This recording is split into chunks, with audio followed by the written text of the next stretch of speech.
सबसे पहला जो कार्ड है वो है queen of wine. Second card है आपके पार्टनर के लिए 5 ऑफ कॉइन। ओके ओके, सो ऐसा हो सकता है कि आपके पार्टनर अर्थ एलिमेंट हो, यानी कि टॉरस वो कैप्रिकॉर्न हो सकते हैं। मुझे ना आपके कार्ड्स देख करके मुझे एक चीज़ बहुत स्ट्रांगली लग रहा है, वो है ट्रांसफॉर्मेशन। चांसेस हैं चेंजेस के। मुझे ऐसा बहुत स्ट्रांगली लग रहा है कि आप में से बहुत से लोगों का रिलेशनशिप, आपकी लाइफ में कोई नया इंसान आने वाला है, ठीक है। और ये इंसान बहुत ही स्टेबल रिलेशनशिप लेकर के आने वाला है। और हो सकता है आप में से कई लोग शादी के प्रपोजल मिलने वाले हैं, और हो सकता है आपको कोई शादी के लिए प्रपोज करे या फिर लॉन्ग टर्म रिलेशनशिप के लिए प्रपोज कर सकता है। ओके, जो आपको प्रपोज करेगा या आप जिसको अपना लव एक्सप्रेस करेंगे, बहुत ज़्यादा चांसेस हैं कि उनका जो साइन हो वो टॉरस वो कैप्रिकॉर्न होगा। ये हो सकता है कि उनका असेंडेंट हो। ओके, मेरे को असेंडेंट की ज़्यादा एनर्जी लग रही है, बट फिर भी सन मून साइन भी हो सकता है, अर्थ एलिमेंट। ओके, बट जो भी ये रिलेशनशिप आपका जो स्टार्ट होगा, वो रिलेशनशिप काफ़ी स्टेबल रिलेशनशिप रहेगा। वो रिलेशनशिप ऐसा रिलेशनशिप नहीं रहने वाला है कि आप इस रिलेशनशिप में कुछ टाइम के लिए रहें और कुछ टाइम के लिए ना रहें। ये बहुत ही स्टेबल रिलेशनशिप रहेगा। अगर बात की जाए आपके करंट रिलेशनशिप की, तो मुझे ऐसा लग रहा है कि फीलिंग्स आपको बहुत ज़्यादा हैं आपके करंट पार्टनर से। आप उनको बहुत ज़्यादा प्यार करते हो, आप चाहते हो उन्हीं के साथ रहना, आप उन्हीं के साथ शादी करना भी चाहते हो। आप चाहते हो कि आपका जो पर्सन है वो आपकी इस बात को समझे। लेकिन मुझे कहीं ना कहीं आपका जो पर्सन है वो मुझे बहुत स्ट्रांगली जेमिनी एनर्जी लग रहा है, लिब्रा या फिर एक्वेरियस एनर्जी है, लाइक यू नो बहुत ही एयर एलिमेंट मुझे लग रहा है। Okay, so it may be possible कि आप दोनों की आप दोनों की बातचीत में कभी कभी क्लैश हो जाता है। आप जहाँ बहुत ही शांत, स्टेबल, इमोशनल बातें करते हैं, वो बहुत ही जल्दी जल्दी काम करना, क्विक डिसीजन लेना, बहुत ही टॉकेटिव, और कई बार बात करते करते सरकाज़म में ही या मजाक में ही आपकी इंसल्ट कर देना, ठीक है। ये चीज़ें हो सकती हैं, पर एक चीज़ है, ये ज़रूर है कि आप लोगों के रिलेशनशिप में कुछ चीज़ें हैं जो बहुत अच्छी नहीं चल रही हैं, और बट एक चीज़ है कि आप दोनों के रिलेशनशिप अच्छे हैं, वो आपसे बहुत प्यार करते हैं। ओके, उनकी जो फीलिंग है वो प्यार बहुत करते हैं, बट प्रॉब्लम पता है क्या है, आपके जो पार्टनर है ना, वैसे तो दुनिया भर की बातें करते हैं, लेकिन वो आपसे अपनी फीलिंग एक्सप्रेस करने में फेल हो जाते हैं, ठीक है। तो मुझे ऐसा लग रहा है कि इस मंथ में चीज़ें ट्रांसफॉर्म होंगी। आपके जो पार्टनर हैं वो आपसे अपनी फीलिंग एक्सप्रेस करेंगे, क्योंकि ये उनका प्रॉब्लमैटिक एरिया है। वो शायद मतलब क्या होता है ना, अगर वो सच में ही एयर एलिमेंट को बिलोंग करते हैं या फिर अर्थ एलिमेंट भी अगर उनका है, तो वो डिस्टर्ब अर्थ एलिमेंट है, बहुत अच्छा अर्थ एलिमेंट नहीं है। बट जहाँ तक मैं ये बात कह रही हूँ कि मुझे बहुत ही ज़्यादा वो एयर एलिमेंट के लग रहे हैं। वो ना घबरा जाते हैं इस तरीके की बातें करने से, इस तरीके की कमिटमेंट देने से कि चलो हाँ हम दोनों रिलेशनशिप में हैं और आगे का प्लान करते हैं, तो वो उनका थोड़ा-सा डर जाते हैं, घबरा जाते हैं। तो मुझे ऐसा लगता है कि शायद वो अपने कंफर्ट ज़ोन से बाहर निकलेंगे और आपसे वो सच में अपनी फीलिंग एक्सप्रेस करेंगे।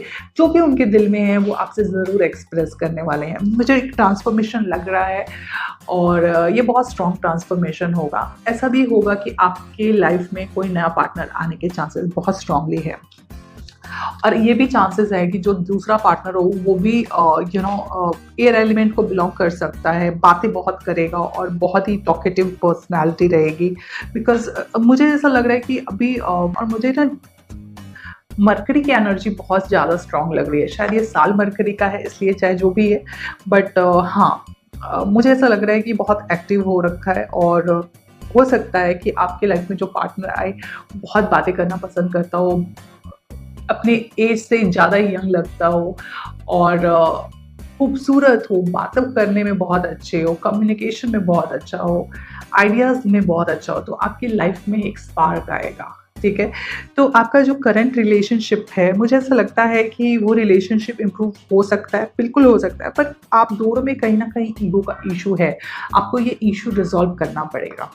ओके, और एक चीज़ और है आपके लिए कि आपकी लाइफ में जो अपॉर्चुनिटीज़ आ रही है, रिलेशनशिप में जो भी अपॉर्चुनिटीज़ आ रही है, आप उसको वेलकम करो। कहीं न कहीं कुछ चीज़ों को आप भी ब्लॉक कर देते हो, आप ना उसको एक्सेप्ट नहीं करते हो द वे इट इज़। आप अपने ईगो में आपको हर चीज़ प्रॉपर्ली चाहिए, देखो ऐसा नहीं होता है, आपको एडजस्ट करना पड़ता है। रिलेशनशिप का तो दूसरा नाम ही एडजस्टमेंट है, ठीक है? अगर आप एडजस्ट नहीं करोगे, आप अगर चीज़ों में बैलेंस नहीं करोगे, रिलेशनशिप नहीं चल पाएगा, बिल्कुल भी नहीं चल पाएगा। वो तो मतलब इतना बैलेंस होना चाहिए कि क्या बोलूँ मैं, बहुत ज़्यादा बैलेंस, मतलब 19-20 का भी अंतर नहीं होना चाहिए, तब आपका रिलेशनशिप अच्छा रहेगा। 19-20 का भी अगर अंतर हो गया आपके रिलेशनशिप में बैलेंसिंग में, तो फिर प्रॉब्लम हो जाएगा, ठीक है? सो जो भी अपॉर्च्युनिटी आ रही है, जो भी आपका पार्टनर आपसे जितना भी एक्सप्रेस करता है, अगर आप सोचो कि वो बहुत लंबी-लंबी शायरियाँ पढ़े आपके लिए तो हो सकता है वो नहीं कर पाएगा, ठीक है? तो देखो क्या है ना, आप लोगों का कैसा होता है, आप बहुत इमोशनल होते हैं, ठीक है? आपको ना इमोशन के साथ हर चीज़ चाहिए, बहुत पॉसेसिव होते हो, बहुत ही ज़्यादा, मतलब अगर आप किसी को प्यार करते हो तो दिलो-जान से करते हो। क्योंकि कहीं न कहीं आप में वो क्वीन की, मून की एनर्जी भी चालू रहती है। पर सामने वाला ज़रूरी नहीं है कि आपका पार्टनर भी वैसा हो, ओके? अगर आपका पार्टनर लियो है तो शायद वो अपनी एनर्जी आपको उस तरीके से एक्सप्रेस नहीं करेगा, ठीक है ना? हो सकता है अगर आपका पार्टनर एरीज़ है, तो भी वो शायद उस तरीके से नहीं बताएगा, वो बहुत ऐसे शॉर्टकट्स मार के आपको बातें बताएगा, ठीक है? तो आपको एक्सेप्ट करना पड़ेगा आपके पार्टनर को, जिस तरीके की पर्सनैलिटी वो कैरी करता है, उस तरीके से उसको एक्सेप्ट करो, बिकॉज़ तभी तो वो प्यार है। इतने फ़िल्टर्स लगा के नहीं, वो मुझे इस तरीके से बोलेगा तो मैं उसको प्यार करूँगी, वो रोज़ के बंडल्स लाएगा तो मैं उसको प्यार करूँगा या करूँगी, ऐसा नहीं होता है, ठीक है? प्यार में ऐसा नहीं होता है। If you love someone, love their dogs also, okay? अगर बहुत से अगर आपको फ़िल्टर्स लगाने हैं तो फिर आप प्यार-व्यार मत बोलो ऐसा, वो तो सिर्फ़ एक तरीके से टाइम पास ही हो गया, ठीक है? सो मुझे लगता है आपका पार्टनर भी सीरियस नोट पे सोच रहा है, वो चाह रहा है कि कम्युनिकेशन अच्छे से हो, चीज़ों को एक्सप्रेस करे और चीज़ें ठीक हो जाएँगी आप दोनों के बीच में। आपके पास आपकी रीडिंग में 8 ऑफ कॉइन रिवर्स आया है, जो कहीं न कहीं मुझे ये बता रहा है कि आप अपने काम को लेकर के बहुत ही एक तरीके से देखा जाए तो आप बहुत पुअर टाइम मैनेजमेंट में हैं। आपकी टाइम मैनेजमेंट सही नहीं है। आप कहीं न कहीं चीज़ों को सही टाइम पे कन्वे नहीं करते हैं। आप अपने पार्टनर्स को सही टाइम पे टाइम नहीं देते, या आपका पार्टनर जो है, वो आपको टाइम पे अवेलेबल नहीं रहता है। जभी भी आप उससे बात करना चाहें, तो वो उसी टाइम कहीं बिज़ी होता है। तो कहीं न कहीं आपको एक खालीपन देता है आपके रिलेशनशिप में। आपको लगता है कि ये क्या है, ये रिलेशनशिप है, जब भी मेरे को चाहिए आपसे बात करना, आप होते नहीं हो। तो प्लीज़ इस पे काम करिए, क्योंकि रिलेशनशिप में आपको टाइम ही सबसे इम्पोर्टेंट है। आप अगर टाइम नहीं देंगे रिलेशनशिप में, रिलेशनशिप नहीं चलेगा, ओके? चाहे आप कितने भी महँगे गिफ्ट्स दे दो, कुछ फ़र्क नहीं पड़ता है। You have to invest your time in this relationship. दूसरा, आप कोशिश करो आप थोड़ा ही टाइम अपने पार्टनर से बात करें, लेकिन ज़रूर करें, क्योंकि ये इम्पॉर्टेंट है आपके पार्टनर से बात करने के लिए, ओके? सो ओवरऑल मैं आपकी रीडिंग कंक्लूड करती हूँ।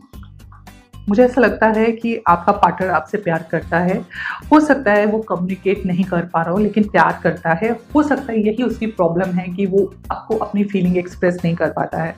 सो मुझे ऐसा लग रहा है कि वो आपसे अपनी फीलिंग कम्युनिकेट करेगा, वो कोशिश कर रहा है, वो इस पे काम भी कर रहा है, और आप उसके जो छोटे-छोटे इनिशिएटिव होते हैं बात करने के, उसको भी रिस्पेक्ट करो और उसको समझने की कोशिश करो, और accept him the way he is और she is, okay? Don't ask him to change completely, okay? And second thing, try to manage your time, ठीक है? आप टाइम को थोड़ा-सा मैनेज करो कि आप दोनों एक-दूसरे को सही टाइम दो, एक-दूसरे के साथ टाइम स्पेंड करो और अच्छी बातें करो एक-दूसरे के साथ। बहुत से की लाइफ में नया लाइफ पार्टनर या फिर नया पार्टनर आने के चांसेस हैं, तो येस, आप लोगों के नए रिलेशनशिप स्टार्ट होने के भी चांसेस मुझे लग रहे हैं।